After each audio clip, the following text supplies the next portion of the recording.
up against the side of the road, and so I thought that the energy was awesome. I was so touched at the end of the race to get to wear the American flag and get to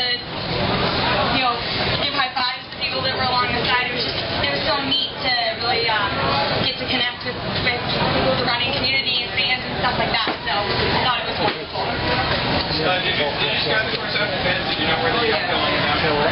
Yeah, I've been warned multiple times to beware of thinking the finish was closer than it was. So I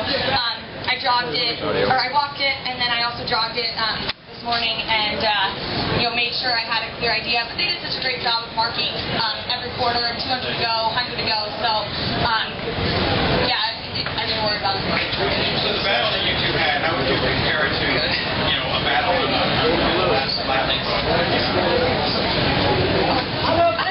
A lot more, I think, just because I just didn't feel very certain of the marker, and it just seemed to go on for ages, and I could just take Shannon, and we just digging and digging and digging, and I think, in a way, because it was the unknown, it was nicer, because you weren't, I think sometimes in a 15, it's easier to kind of be quite comfortable in, what phase you're coming up to, what stage you are, and you kind of can be in danger, well, especially me, of running a little bit too much in my comfort zone, whereas here, you could just see that finish line, and it was all out, and it was hell for leather to who was going to get there first. So. And it's different too because since it's such a wide straight, there's never any turns. You can really use the turns for tactics in a track race, but here it was spread out about 5 across from the gun, and that changes it a bit. But I think it also kept it a lot more intense. Everyone was right there. And Rose did a fantastic job setting the pace.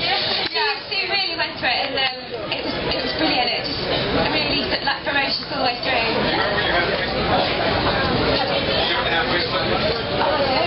I think we were out in 64, 65 or so, and then after that, 2:12 and a half. So. Also pretty fast. Were you expecting to be that fast? I knew that there were great women in it, Lisa especially being one of them, and so I kind of hoped it would be fast. I mean, I think it's always good when you can have a legit race, a good race, and I think we got pretty close to Lisa was pretty close to the course record, and I think her time was the second fastest ever, mine was the third, so I love that. I think it's great, to really go after it.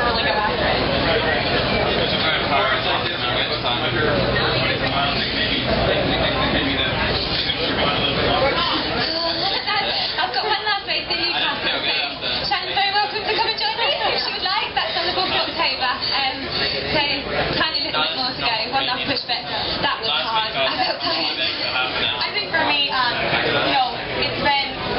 this is my first time experiencing running.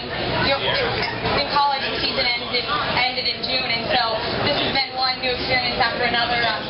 It's been wonderful, but I'm definitely ready to go home. I haven't been home for 2 months, so I'm excited for that. Last race of the year? Yes, my last race. I don't know. My coach was talking about time off, and that seems so bizarre to me. It'll be nice, but I think it'll be hard at first to just not be out there competing anymore. But it'll be good to take that time off and get the hunger back for racing again.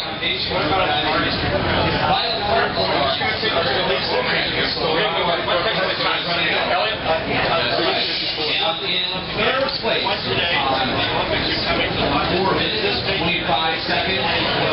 Oh, I'm not so sure about that. I'm very, very excited about 2012, obviously being on home soil, but athletes like Shannon, and there's so many strong 1500 metre runners out there at the moment, and I don't think you can ever be complacent and take things for granted. I've had a couple of years with quite serious injuries, so I appreciate that this sport, you have so many up and downs, and you have to make the most of every opportunity you have, and while you're running well, and seize that moment. I'm not sure. I think I'll have to wait and see. But I do thrive on pressure, and if people put expectations on me, then it means they believe in me, and I'm obviously running well, so I'm quite happy to deal with that.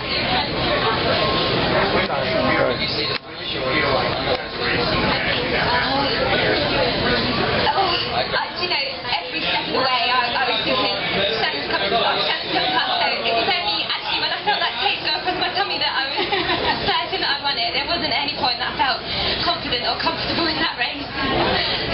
You've seen the Olympics all year, you've sort of seen your training program. I think, yeah, I mean, in order to get better, you always have to look at the pluses and, the good things and the bad things that came out of the season, and there's always, there's